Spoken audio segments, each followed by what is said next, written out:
miles per hour, traveling more than 1,200 miles per hour. Good evening and welcome to NASA's Artemis II post-launch news conference. Good evening and welcome to NASA's Artemis II post-launch news conference. I will be your moderator today. Senior Advisor and joined by Administrator Isaacman.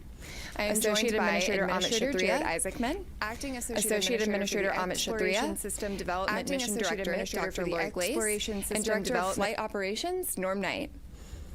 Administrator Isaacman will give opening remarks, and then we will open the floor to questions. If you are dialing in to be with us here today, please press *1 to get in the queue.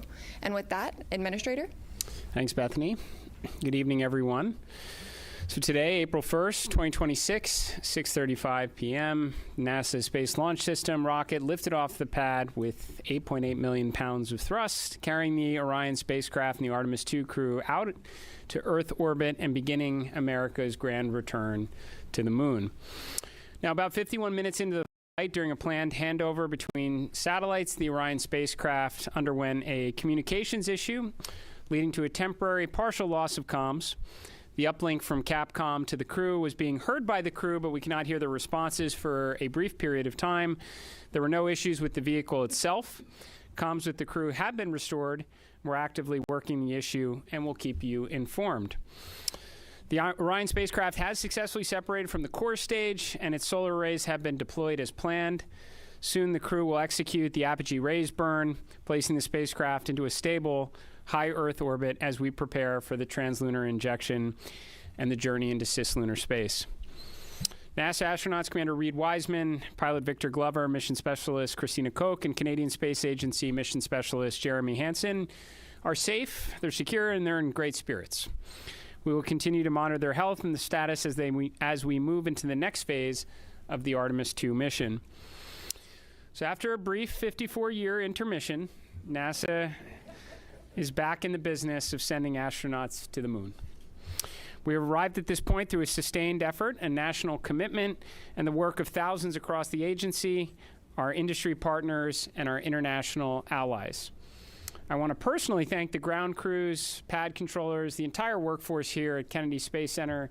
This mission belongs as much to you as it does to the crew. The crew is now in the capable hands of Mission Control Houston, the Johnson Space Center, where teams will guide Orion through each phase of the mission with the same discipline and precision that has brought us to this moment.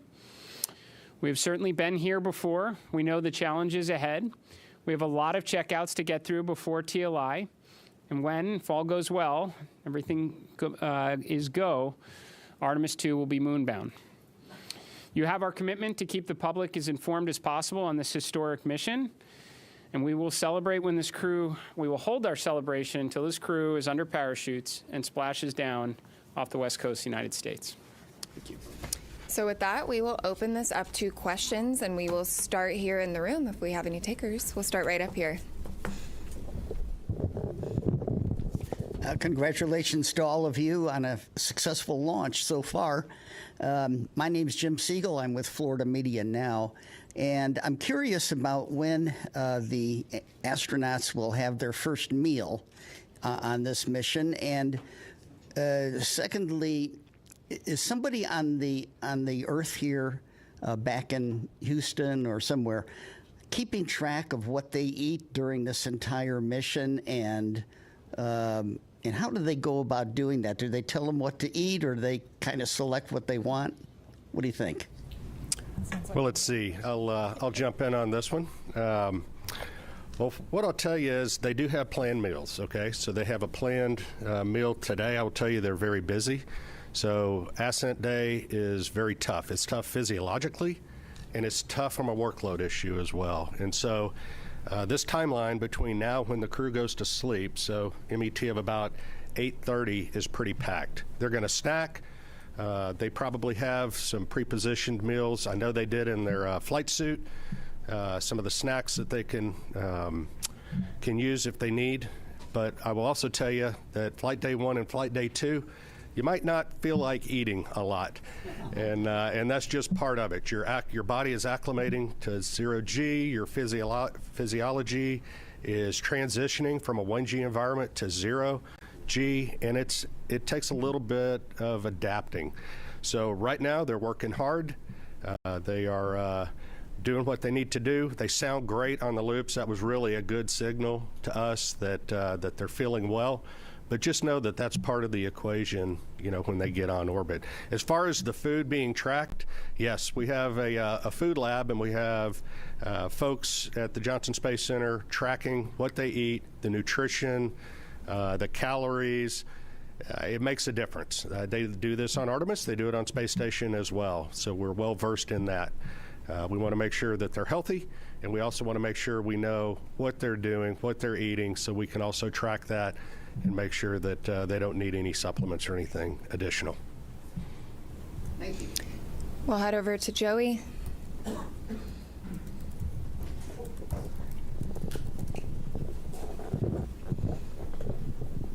Thanks, guys, and congrats on a clean launch so far. Jared, or whoever wants to answer, how were you able to resolve the communications issue, and do you have any guesses as to what might have caused that? And was there any part of the mission so far that appeared off nominal, or is everything looking good? Just curious to hear how things are going on that. Thanks. Well, on the comms issue, and I don't know, there may be someone here that has a little more detail than I do of having to run around quite a bit, but I think they're still looking into trying to really understand exactly what was going on there. But it's restored, which is important. I think it just... It was during handover to Tejas West. Sometimes that's squirrely ground configuration. You gotta get that right. So hopefully that's what it is. But we'll chase it down. But they were able to recover. They had intermittent forward and return links, so the burns that they needed on board it was never an issue. It was unusual for it to be dropped out for a couple minutes. So that's what we're telling you. We had a controller issue with the toilet when they spun it up, so we got to work through that. That's going to take maybe a few hours to troubleshoot. So there was also a water tank valve. There's 4 water tanks on Orion. There's a crossover valve that connects the 2 gangs of tanks. It's supposed to be open to ensure maximum flow. It was closed during ascent. You know, when you shake the thing, things like that happen. So they're going to reset the valve. And then they had a recurrence of on Artemis 1, we had a latching current limiter failure on a piece of electronics, a transient failure when it gets exposed to radiation. They took 1 hit of those. We took about 24, 25 of those during Artemis 1. Again, normal, the onboard fault detection cleans that up, but we're just getting started, Joey. Just to be clear, right, this is a flight test, and a lot of what we're doing here is exactly this, trying to test out all of the things that require the crew interaction, right? And so we anticipate to have a lot of these. Well, that's what we're here for, work through them. Sawyer. Importantly, apogee rays burn. We're go. So they're going to stay in space. Sawyer. Thank you, Sawyer Rosenstein, NSF. I noticed that the slide wire baskets happened to deploy during launch. Is that something that was expected? And can you give any initial reports, at least what you've seen from the cameras, of how the mobile launcher is doing, given the hope to be able to quickly turn it around? Yeah, Do you have something on the baskets? I can talk about the turnaround. The baskets they're supposed to get out of the way. That's part of the plan. So otherwise they take plume loads, and we don't like that. So I can tell you on the mobile launcher, our team has already been looking at a lot of the imagery that we have that was taken both during and after, and assessing that, trying to get the condition. We've got teams, I believe, going out there. They might already be out on their way to take a real look. Some of the good things that we've seen relative to Artemis 1, one of the issues we had was that the water that was supposed to be spraying down the launch pad, so that there were some issues there that didn't happen. We saw a lot of corrosion. The water was working, so things were getting washed down. We're still also going to remove some of the parts so that we can do some of that cleaning to make sure we don't have those corrosion issues. We haven't seen evidence of things like after Artemis 1, like the elevator doors were blown off. We haven't seen that. So we're optimistic, but we got to get out to the pad. We got to look. We did a lot of changes after Artemis 1, trying to harden the systems so that we can turn it around faster. We do anticipate there will be some items that'll need to be replaced. It's a pretty violent environment, but we're hopeful that that's minimized, and as soon as we have more information on that, we'll definitely let you guys know where we stand and how quickly we think we can get it turned around. Thanks. Lauren.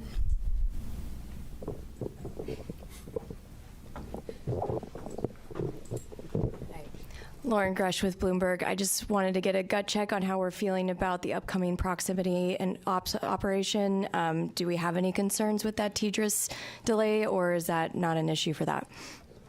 I would say right now we're on for the proximity operations demo. Haven't heard anything that's keeping us from that, Norm? No, on track, ready to go. Victor Glover's going to be flying it. Reid's going to be working the procedure with him. And cross-checking, and Jeremy and Cristine are going to be looking out the windows, also spotting, cross-checking, using cameras and imagery, and it should be beautiful, so we can't wait. We'll go right over here. Yes, Bert Dicht from Ad Astra Magazine, National Space Society. Just wondering if the astronauts reported what the ride was like to orbit. I know with the space shuttle, it was a pretty rough ride until there was SRB SEP. Was this similar? Have you heard? I have not heard a report yet. I know we will get a report. Again, Yes. when MECO happened, immediately they were getting prepped to do their perigee raise maneuver. That's critical. Otherwise, they come back to Earth, which we don't want them to. So they got that. They are working to get their spacesuits off. They're, they just got the ARB burn, which was very important. So now they're working to get their suits off. So they are very busy. Now, later today, I anticipate they will call down and give us a full brief as to, how the Proxox demo went, how the ride uphill went, and I personally can't wait to hear the comparison between this massive rocket and the shuttle. Sounds great. Thank you. Micah.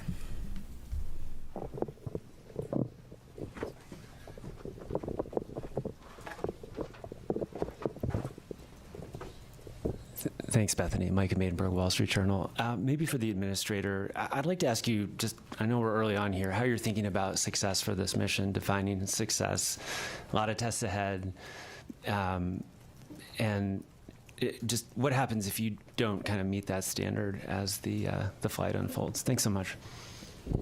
Well, I mean, to me, success is undershoots and in the water safely after a 10-day mission duration, so no early off-ramps there.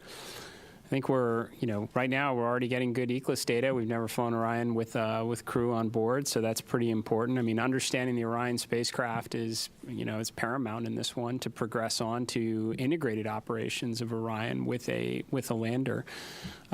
Every day we're getting data. It says, it was mentioned from the get-go, this is a test mission for sure. No crew have ever ridden this before.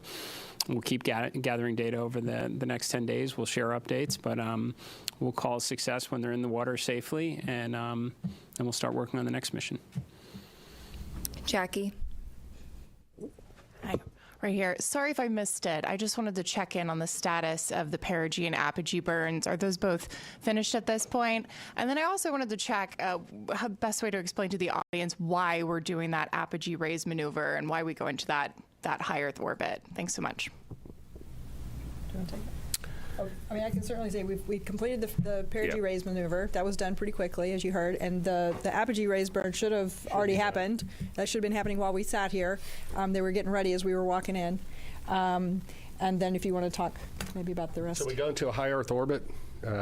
Roughly, the perigee is about 1,000 nautical miles, rough, give or take, of the Earth, 25,000. So it's pretty elliptical. That's getting us, everything we do is getting us set up for the translunar injection burn. And so it's getting these burns. It's all converging down to what we call TLI. So we got to get the ECLIS system checked out. We got to make sure we have our redundancy. We got to make sure these burns go off where they should go off, and get Orion and the SM configured exactly where it needs to be. So when it comes around, and it's time for the translunar injection burn, off we go, and that takes us really, that puts us outbound to the moon. That's a real big commit point, and so you'll be hearing more about that tomorrow. You might mention it not only sends us outbound to the moon, but it also sets us up for the gravity assist that brings us back. So we are set all the way. Yes. Once we make that burn. Go right back here. Hi, TJ Mosquera with the Epoch Times. Thank you all so much. Something that hasn't been really talked about is that the Space Launch System predates the Artemis program. We got going all the way back to 2011, so 15 years really invested in this. And just how does it feel to finally see it, launch with the human crew on board? Yeah, I mean, the program. right now, like I said, we're focused on the next 10 days. But I mean, I'll tell you, I'm incredibly proud of the folks that worked on this machine for as long as they did. And one thing we didn't talk about earlier was, that one of the big objectives is getting the organization and getting our qualification standards and getting our certification rigor up to the standard for crewed flight. That's a big, even though the mission is a complicated mission, moving the entire organization to a mindset of thinking about risk in the right way to fly crew is a big deal. And making sure that the way we've gotten the machine configured to fly crew with the resilience and the reliability we care about is also a big deal. So it takes time. I mean, we got a lot in front of us, but I mean, it's for the guys that were out there, there's a big celebration in launch control for the rocket guys. The rocket guys can go out and play now, but the spacecraft guys got a lot of homework. So they're going to go work on that. But yeah, for them, I could see it on their faces. Jeff.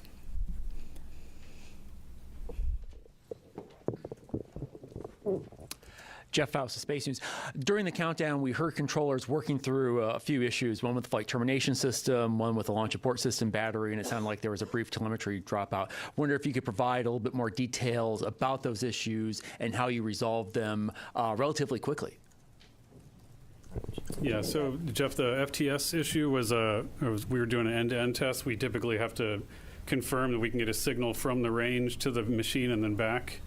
We weren't able to close that entire end-to-end loop. But the guys at the range, they were really quick on their feet. They swapped to a different range receiver, which is a slightly different heritage, but has the same fundamental algorithms on it, and they were able to switch over to that and able to confirm a good end-to-end signal, which is really clever. We had thought about getting a receive-only box that we had in the VAB and shipping that over to Patrick quickly so they could do it, but they were able to fix it on the fly over there, so that was good. And once we knew we could confirm the end-to-end loop of that command, then we didn't need that receive. We don't need to do that test more than once. We just need to verify the commands get on board. And so once we confirmed that command was there, then that we met all of our public safety risk. For the launch abort system, we had a battery, so 2 batteries, several temperature sensors on both batteries. We had one poke out of family. We want to make sure all of them are tracking within certain limits. But we could confirm, given the locations of the temperature sensors, where they are on the battery itself, that the reading was instrumentation, because there wasn't a credible physics-based explanation for why that sensor would be that far high. It was an order of magnitude off scale high from the rest, and so we were able to quickly vote that sensor out. So that was two of the major issues. But again, the team, this is what the training is for. This is what the practice is for, is to go into those things and knock them out quickly. So they did really well. We'll go right over here. I noticed there was a lack of public address announcing outside, and there was a lot of going back and forth when we realized there were some issues, and we had to go back inside to find out, or we had to have our phones. Why was there no public address system available with loudspeakers outside? I'm not sure what you're referring to. We're not sure what issue you're talking about the public address. Okay. Available to people outdoors, and I thought that was a lacking. We'll take a look into that. We'll definitely look into that. I wasn't aware that happened. So thank you for that information. That's new, and we'll definitely look into it. We'll go right back here.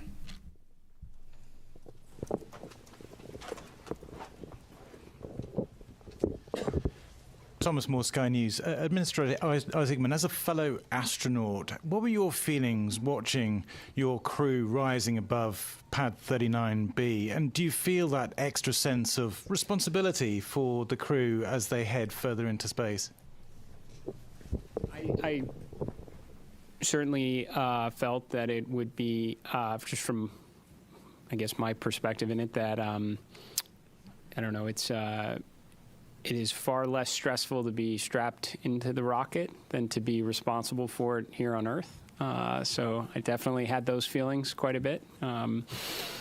But, you derive a lot of confidence from the process that leads up to this moment. I mean, literally the army of people that came together across NASA, all our contractors, all our partners to prepare for this, every step that leads up to it. This is what I, was really honestly going through my mind through it, is all the testing that goes into it, the integrated testing, the flight readiness review, everything that goes into a flight readiness review. Not to mention you have a truly exceptional crew up there that have been training for years on this. That gives you the confidence to undertake this mission, especially knowing the implications that it is part of a much bigger program. This is America and our partners' return to the moon, and we're trying to do it this time to stay. So, incredibly important mission. Certainly felt the pressure of it, but it was relieved, based on the confidence we have in the team here at NASA and everyone who contributes to it.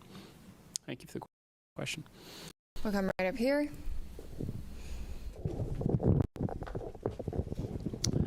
Frederic Castel with France 24. First, of course, congratulations to NASA for the grand return to the moon. Mr. Administrator, I have this question that they ask me constantly in Europe and in the States. In the 60s, NASA was using just the slide rule to go to the moon, and they could launch almost every 3 months. Of course, they had more money probably, but what happened in 50 years? Why is it so difficult to make it again? What has changed? Thank you.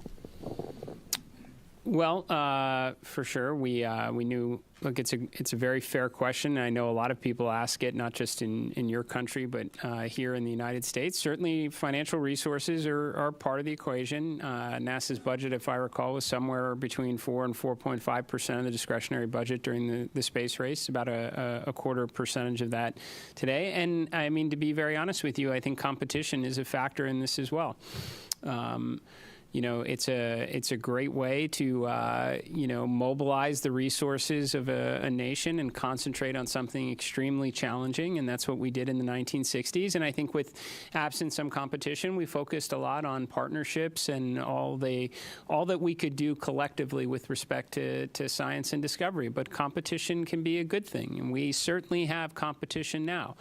I think that's why you're seeing us start to concentrate our resources back to the objective, and do it with a great coalition across the NASA workforce, our contractors, all our partners that have come together, our stakeholders in Congress and the administration who came here to witness this launch, is because they know we have competition, and this one's going to be close. And I think as a result, you're going to see a lot more progress, more so than you have in since when this was originally conceived under Constellation. We're going to get back into the business of launching rockets on a regular cadence, and we're going to bring the world along with us. So.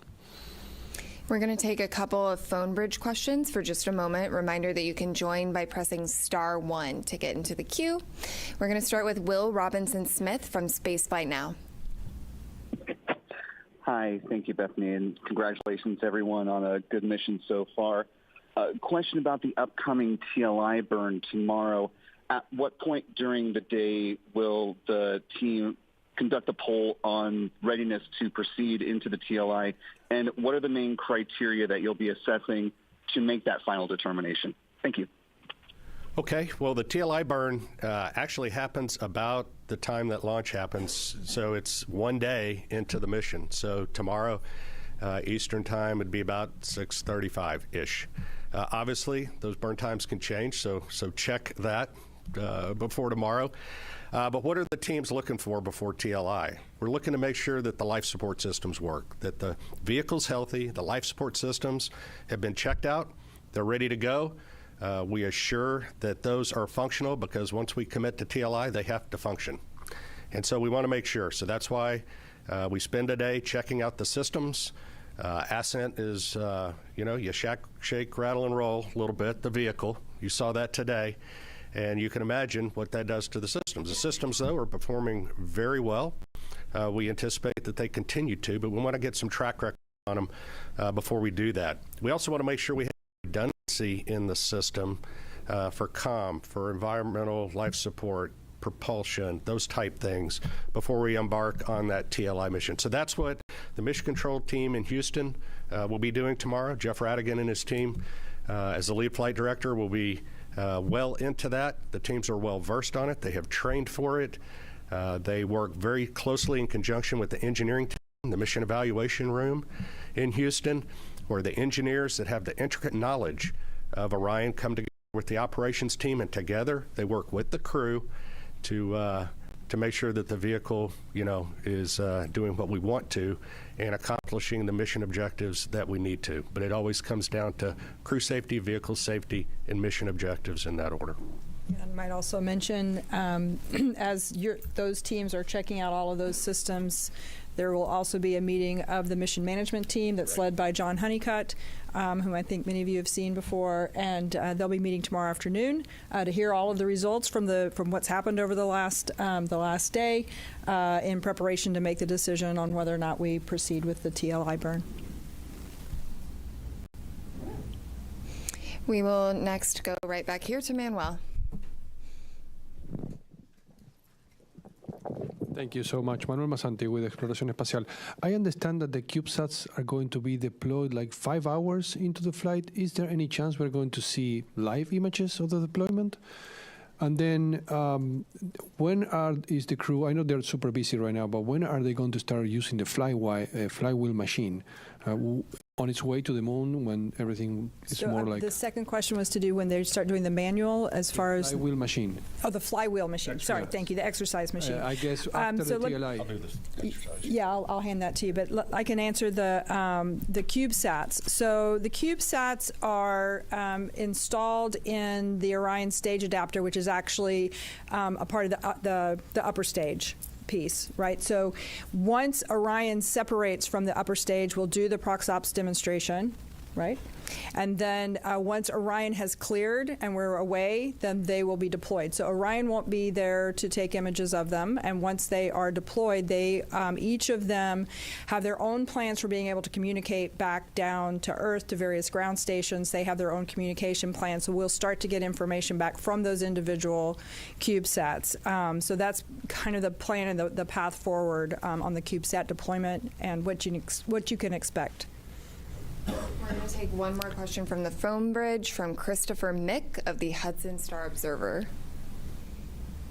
Thank you very much. Congratulations to all the teams thus far. I had a question from an earlier media availability with Jeremy Hansen. He made mention of if the mission launched on April 1st, they would be experiencing a lunar eclipse. And I just want to follow up on that, if that's where that would be happening in the mission timeline, and if there would be any video perchance of that happening, or is that just going to be on the astronauts' photography at the time? So you may have to answer the question on whether or not there'll be the availability of what kind of real time. I'm not sure what we'll have there, but the crew will get to observe the eclipse. This is pretty unique. It's kind of interesting. It actually doesn't happen when they're out of comm, so they will be having communication during that eclipse time. But during the eclipse, the moon will be blocking the sun. They will be able to see the sun's corona, which is kind of cool. So they've been having a lot of science lessons over the last couple of days to learn about that and the eventuality that we actually launched today. So they're prepared to make those solar observations. It'll be a pretty cool and unique opportunity. I'm sure we'll get some images down at some point. I just don't know if they'll be live. Tarek. Thank you very much. Tarek Malik with Space.com for the administrator. There have been a lot of comparisons of Artemis II to Apollo 8, a pioneering mission, daring, that sent astronauts on an untested crewed vehicle around the moon. And I'm very curious, given last week's ignition event and how that really laid out an audacious and ambitious plan to really explore the moon in a stepping stone approach way, where you see Artemis II in that plan, and basically the importance of riding on this mission before you can make that next step for next year. So, I mean, no matter, I guess, how you slice it, it's the opening act for sure. I think there are areas where we're clearly combining, Apollo 7, Apollo 8 into a single mission.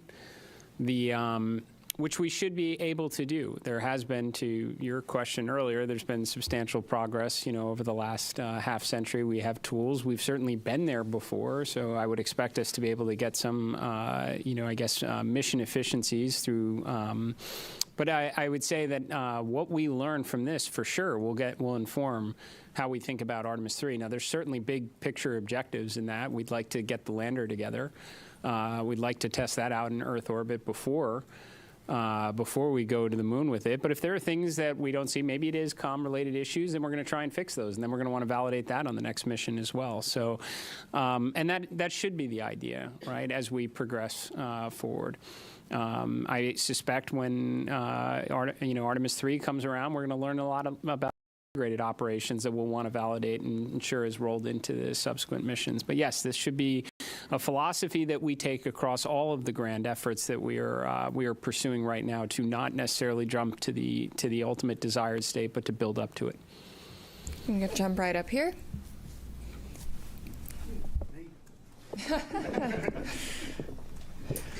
Hi, Richard Hollingham, BBC Future.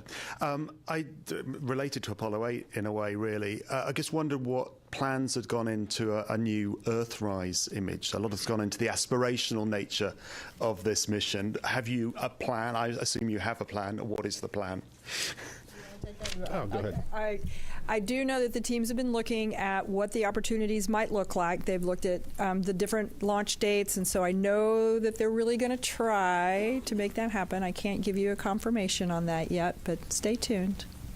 My understanding is they have been equipped with additional camera imagery capturing, equipment. So we're going to do everything we can to try and make that happen. It'd be awesome. We're going to go right back here.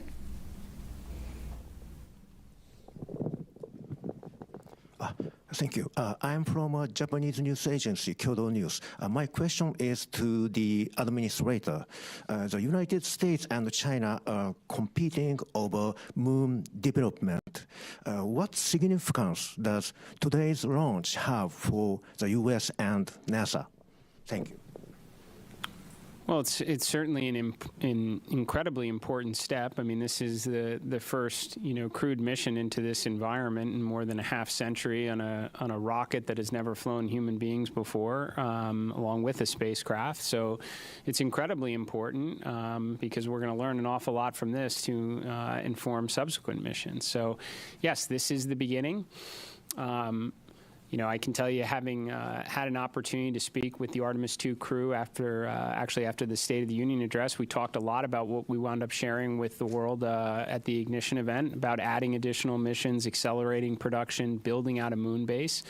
I think it was very energizing for the crew because they knew that they were, this is a risky mission for sure. Any type of new test flight mission going in this environment is going to be challenging, and they knew it was building up to something bigger. And I think that it was very helpful for them in that regard. So, and certainly it was very helpful for me to hear their feedback as well. I would suspect a point or two wound up in the Ignition event from them. So, we're going to go back here to the white shirt. Thanks, Denise Chow with NBC News. I think for Lori or Norm, I'm curious what you anticipate could be some of the biggest challenges over the next few days, whether that's from a spacecraft or system standpoint or crew workload.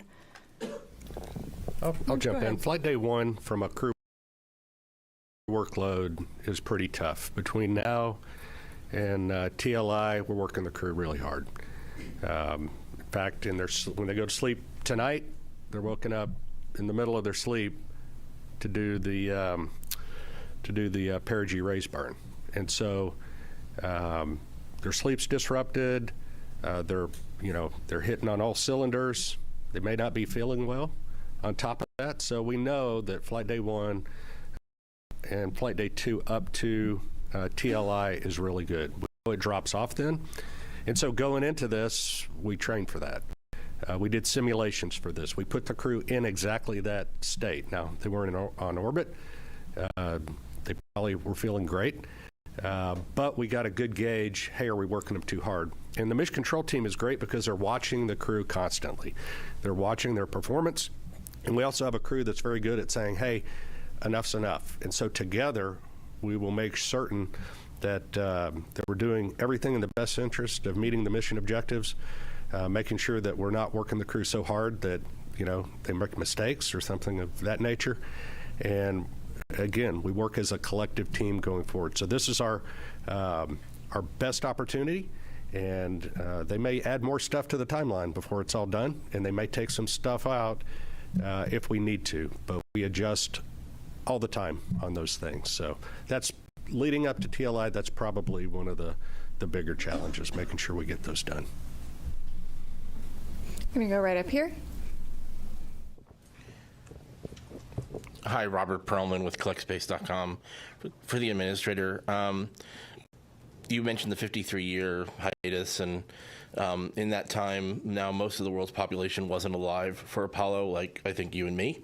And I wonder if you have a sense of, if even this early in the mission, that this has captured the imagination of those people that have never seen anyone go to the moon before, on a world level, on a national level, and how important is it to NASA to capture that support from the public? Yeah, I've said it many times. I absolutely, I think it's foundational for what we do here at NASA to inspire. It should be a component of every one of our missions. I've talked about, I think after Artemis II, you're going to have more kids that are going to dress up as astronauts for Halloween. We want to inspire and create interest in the next generation to grow up and contribute to this endeavor. Now, how have we done so far in captivating the world's interest in America's return to the moon? I don't know. You have to tell me. We've been rather busy the last couple hours. I would say, and I felt this way going into it, that when we got down to T0, a lot of people would be paying attention. I suspect when some of the imagery starts to maybe come back from the moon, that's gonna further bring people into this story. Right, and then we bring them home safely, and we start preparing for, again, the next chapter in the story. So, I think inspiration is extremely important. I think people, despite some of the commentary up to now, how many people really know we're going around the moon? I'm willing to bet right now a lot of people do, and I think we'll only draw in their interest further as the mission proceeds.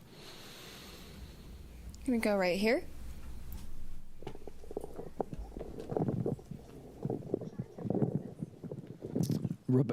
Robert Coppinger, British Interplanetary Society Spaceflight Magazine. Commander Weisman said during the crew news conference in September last year that when they get off the planet, they may only spend 3 or 4 days going around the Earth. What sequence of events would need to happen for that to occur? I was quite surprised to hear him be so specific about such a scenario. I know you all talk about it being a test flight. So what would need to happen for the mission to be curtailed in such a fashion? I didn't cover the question. So I think the question had, just confirm, it's kind of hard to hear, but the question is that the commander talked about one of the alternate missions where they maybe would stay in Earth orbit for 3 or 4 or 5 days, yes, that sort of thing. What would need to happen so for one that of the scenarios that would have led to that is if for some reason during the launch that the SLS did not quite deliver us to where we needed to be, or the upper stage didn't deliver us to the orbit that we needed to be in. That would have been one of the scenarios. I think that's probably the main scenario that would have ended up in that one of those kind of alternate missions. Yeah, but I don't think we're going to need to worry about that, hopefully. But the other thing is, if for some reason we're able to stay, but we're not able to do the TLI burn, we would stay in Earth orbit. So there's a couple of scenarios where that could happen. Go right back here. Hi there, Joey Vars with the Gabber for anybody. In the weeks leading up to the launch, we were talking about some of the distance records and altitude records and speed records that would be achieved that were contingent on the specific day and time of launch. I was wondering if we had a better concept of what those might be now that we are successfully off the ground. Thank you. Norm has that data for you. Well, based on the predicts right now, assuming all the burns go as planned and the timeline is executed as we think it's going to be, it'll be on flight day 6. At an MET of about, 18 hours, 18 and a half hours. And again, check that as we get closer because burn durations and things like that matter. But that's where we will exceed or beat the Apollo distance record, or at least that's where we believe that's going to happen. So that'll be an exciting day, and we'll stand by to see what transpires. You're right here.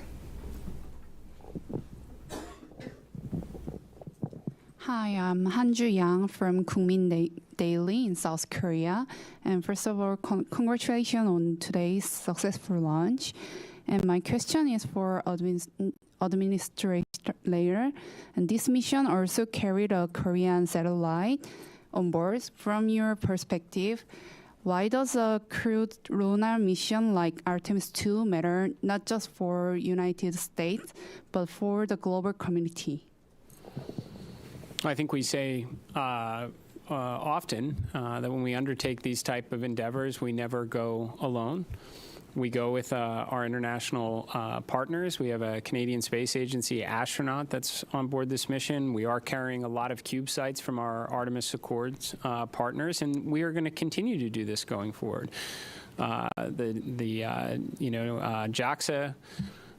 is contributing a pressurized rover, a major contribution to our efforts of having an enduring presence on the lunar surface itself. The Italian Space Agency, just a few days ago, we signed a memorandum of understanding for a habitation module on the surface of the moon, a component of the moon base. And to be honest, it was also a key component to the ignition event from last week. Half of the Artemis Accord partners were present. We spent a good portion of the second day talking together, recognizing that some of our partners can make contributions like a pressurized rover or a habitation module, and many others are going to work with their academic institutions and universities for science instruments that could wind up on the phase 1 component to the moon base itself. So, or interesting tech demonstrations. This is something that NASA is extremely proud of, and will continue to do so as we continue to press forward under this program.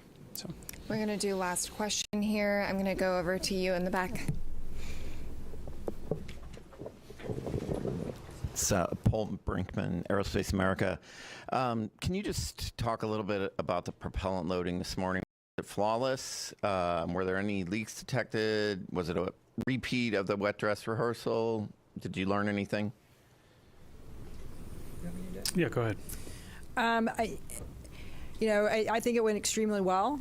What I heard this morning, and Amit may have an update from later, but some of the leaks that we'd seen of the hydrogen during the tanking for the hydrogen, we saw leaks below 1%, which was significantly lower. Again, the seals that we replaced seemed to perform extremely well. We did a pressure test kind of partway through, and the leak went up to about 1.4%. Still, well within the constraints, which 16% is the bound that we have. So I think it performed extremely well. We actually, I think, finished the tanking early. From what I understood, so I think it went extremely well. So again, the seals that we had replaced out at the pad after wet dress number 1, I think that was proved to be very successful. And with that, thank you all for coming out and covering humanity's return to the moon. Stay tuned for updates on NASA's social channels, including our continuous coverage on YouTube and NASA Plus. Go Artemis! Thank you.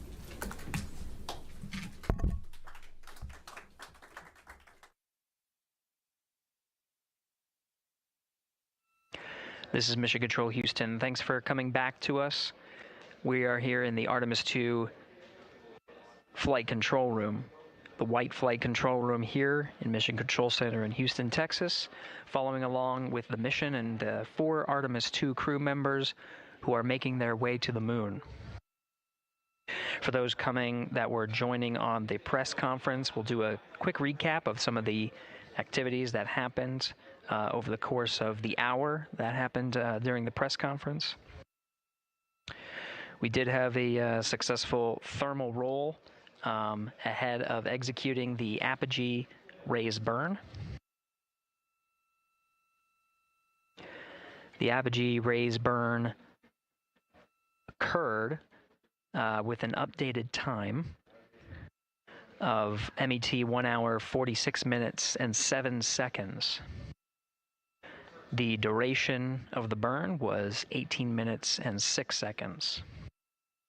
At this time, the flight dynamics officer confirms that it was a good burn, so they are on a good trajectory for staying in high Earth orbit for the remainder of this flight day and into next. The high Earth orbit puts them into a 43,730 by 0 statute-mile orbit, which orbits the Earth approximately once a day. It's a 23.5-hour orbit. Checking.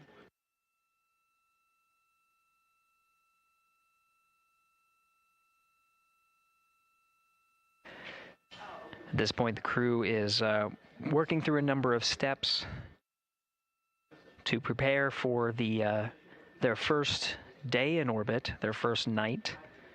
They have a number of activities coming up, including the proximity operations demonstration, where Integrity will separate from the second stage. Integrity, those PCDs are located in Foxtrot 3 large.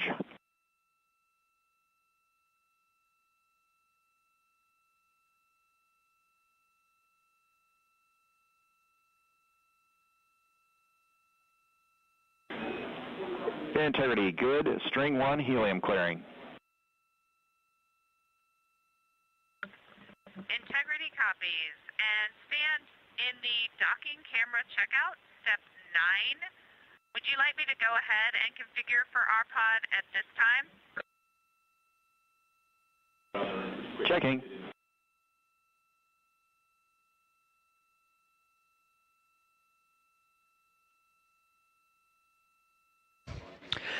Continuing the recap, starting with the current discussion where Integrity is now beginning a thermal roll.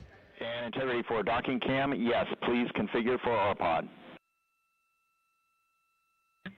Copy.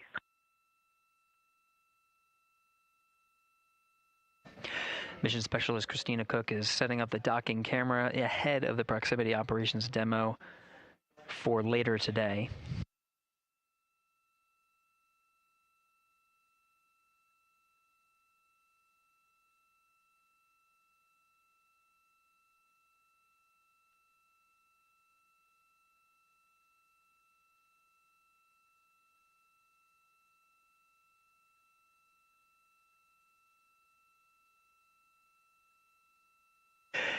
Right now, the crew is in the middle of executing a thermal roll.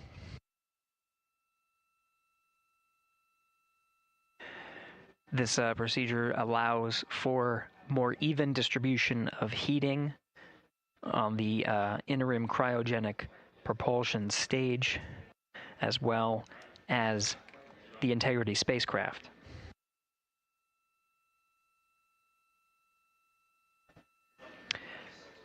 NASA astronaut Christina Koch is also working through troubleshooting steps of the waste management system that's aboard the Integrity spacecraft.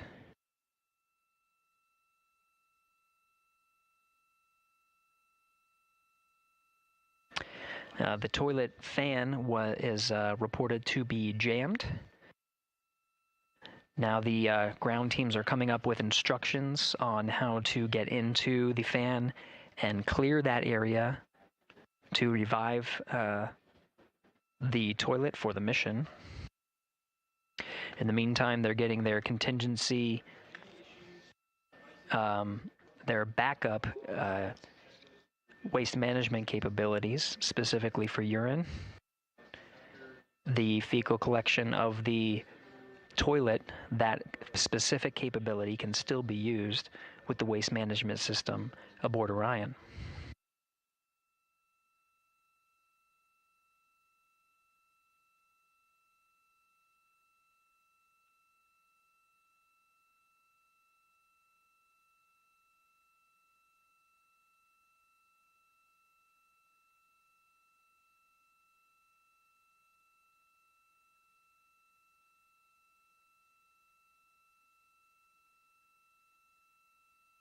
At this time, here in the Artemis II flight control room, we're beginning the first handover of the mission.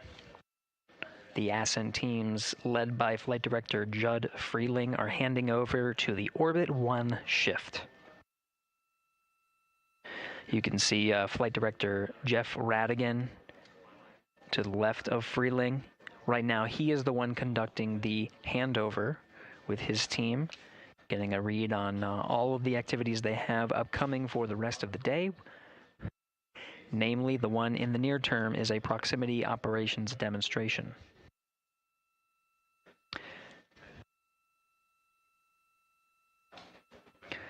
We are also anticipating a crossover of the tracking and data relay satellites.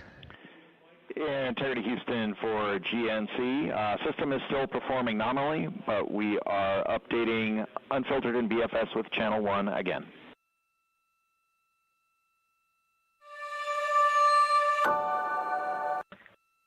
Integrity copies.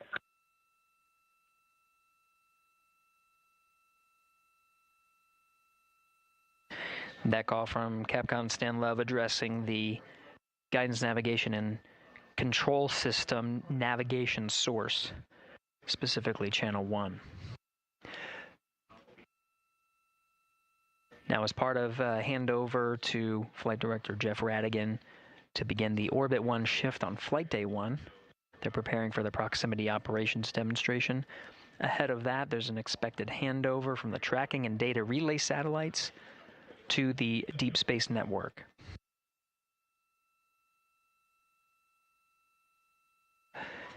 The successful execution of the apogee raise burn puts the crew in the high Earth orbit, which will take Integrity and its crew far from Earth, with the apogee being upwards of more than 43,000 miles. With the geosynchronous TDRS satellite network in a geosynchronous positioning around 23,000 miles, the crew of Integrity will pass the near-Earth network.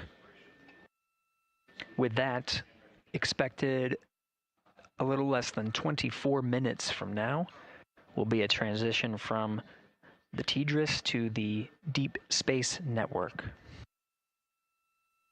The data rates gathered from the Deep Space Network may allow us to hop on board and get some first preliminary views of the crew prior to them needing to prioritize the proximity operations demonstration.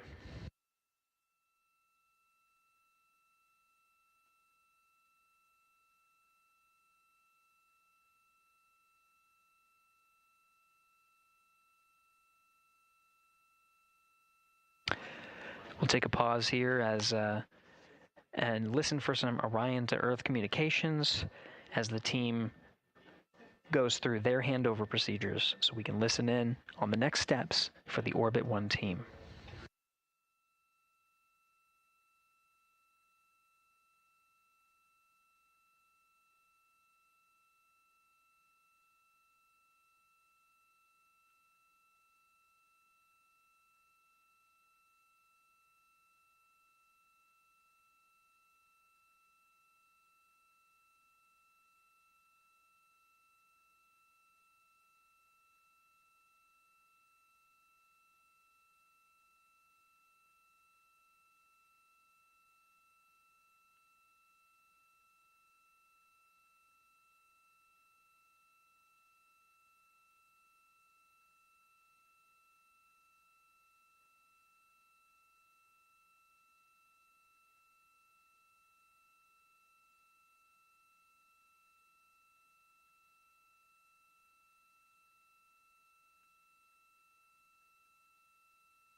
Integrity Houston, about halfway through the eclipse, we're seeing all of our power predicts right on. Thank you for the help with the power down.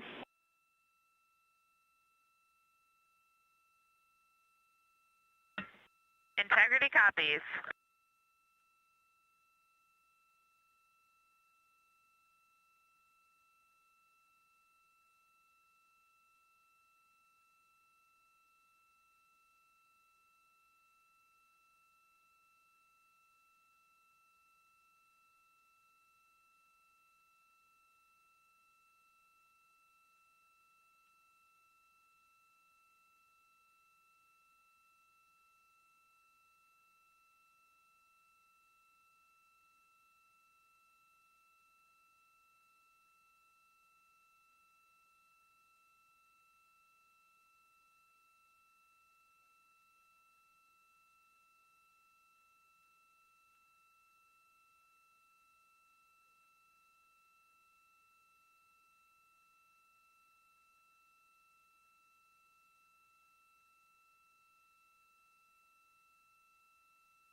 This is Mission Control Houston. Quick update on what you're seeing. This is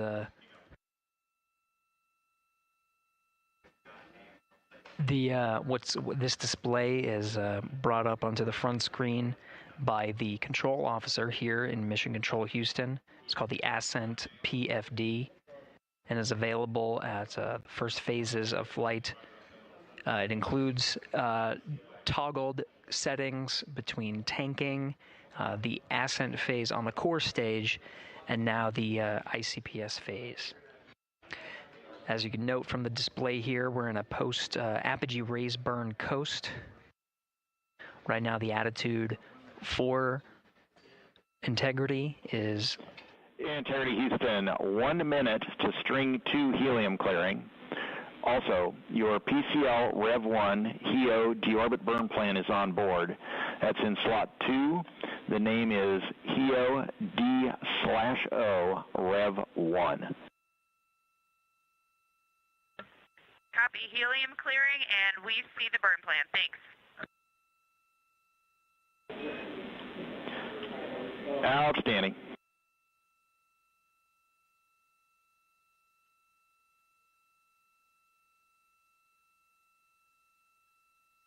And integrity, 2 minutes to thermal roll. Copy.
Integrity, good. String 2, helium clearing. Integrity copies, and I've got some AGA readings for you, Stan, when you're ready. Jeremy, also thermal roll is complete. Jeremy, go ahead with your AGA numbers. Okay, Stan, everything is off scale low, and then CO2 is 3.7. O2 is 18.5.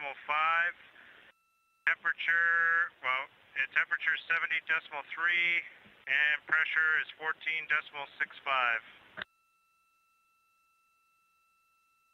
14.65. We copy all those numbers. Thank you.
Integrity Houston for docking camera with an action on the DU.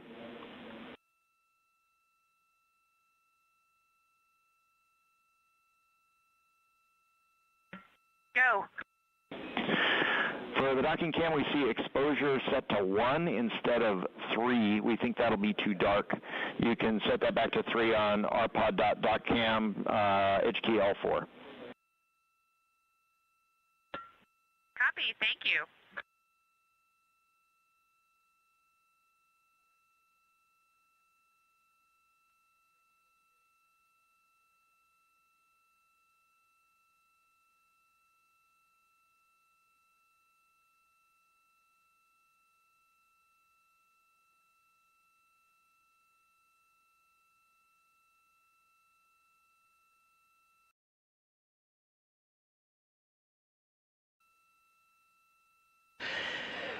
This is Mission Control Houston.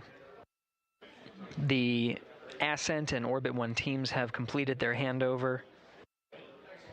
Flight Director Judd Freeling sent some parting farewell words to the teams here, congratulating them on the milestone of getting the 4-member crew of Artemis II where they are now, at a mission elapsed time of 2 hours and 45 minutes. Integrity, thermal roll complete.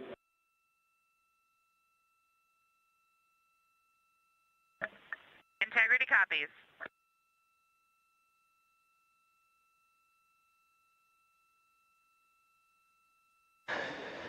The Integrity crew working through their procedures. You heard thermal roll complete to allow for even heating on the outside of the spacecraft. We'll do this periodically throughout the flight. Right now, the teams here have, like I said, have successfully handed over. You've been hearing the voice of Capcom Stan Love for the Ascent shift. He'll be handing over to Capcom Amy Dill and Capcom and NASA astronaut Raja Chari. You'll hear their voices for the Orbit 1 shift and the beginning of proximity operations demonstration.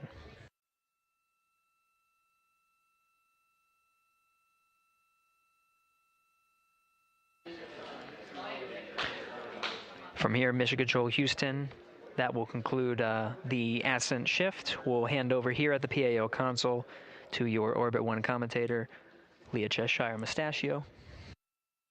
She'll take you through the proximity operations and some of the activities that lead to the end of the cruise day and the beginning of their sleep period. That's it for the Ascent team. This is Mission Control Houston. Stand by as we allow a few minutes to reconfigure the PAO console and provide 24/7 commentary. Integrity Houston, com check on Peltor. Houston Integrity, com check on Peltor. Hello, Christina. You're coming in louder. How me? Amy, great to hear your voice. I have you the same. Good to hear that our Peltor is a little louder than the mic stub. We copy.